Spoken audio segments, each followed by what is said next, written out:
Hello and welcome to the second iteration of On the Move with Transportation Trades. I'm here with Congressman Chris Deluzio from the 17th District of Pennsylvania. So welcome. Thanks for doing this. Yeah, thanks for coming here to chat. You're in my office here in Washington, so thanks for being here. This is great. Yeah. So first question. You are one of the few members who was a card-carrying union member. So how does that experience, how does your union background influence what you do here in DC? Yeah, so I should talk about what I did and why that and how that affects my job here and like what I think about. So I was a member of our organizing committee at the University of Pittsburgh. I was working before I was elected here with the steelworkers, and we fought for and won a union election. And so for me, I'm a legislator now. I'm supporting laws like the PRO Act. I draw it back to how hard it is to form and join a union. And we won a big campaign, 3,000 plus or minus new steelworkers as a result of that election win.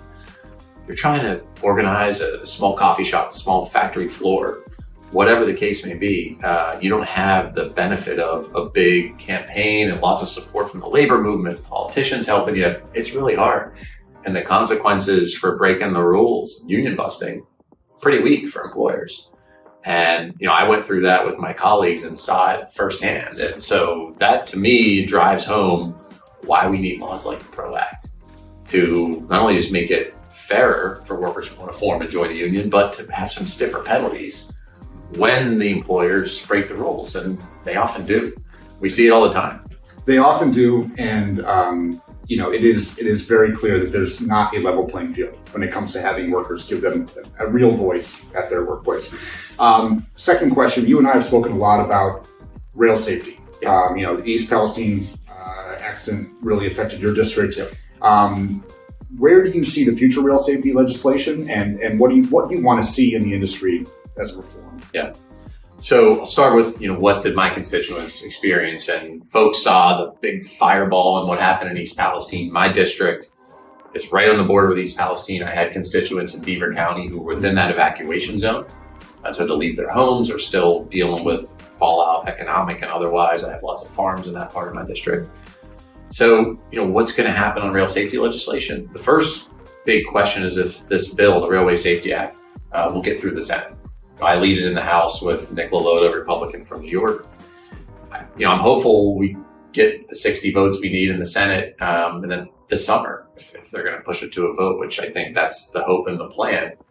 Then it comes to the House, and to be frank, I think its outcome here is less clear to me. I'm adding co-sponsors on the Republican side at a steady clip. We have lots of Democratic support, but we've been very strategic and wanting to make sure this is a bipartisan bill. And so I think it has to proceed that way in a Republican House. Frankly, there are going to be headwinds given where industry is. They don't want to see their profits come down to protect communities like mine. And the reality is they've made plenty of money.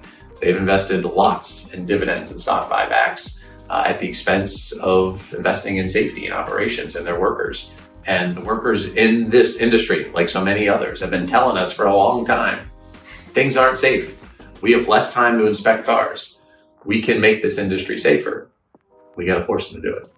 And we're coming up on the 6-month anniversary of that accident, which, there was a lot of momentum, a lot of energy, a lot of interest in reforming that industry. And, we can't lose that now. And so your leadership is really helpful in keeping that momentum going.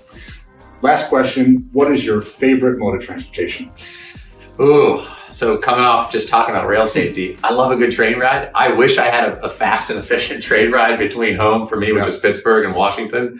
It's a slow, long trip. So I have the distinct pleasure when I come down here. I'm in a car, I'm in an airplane, I'm in a car again.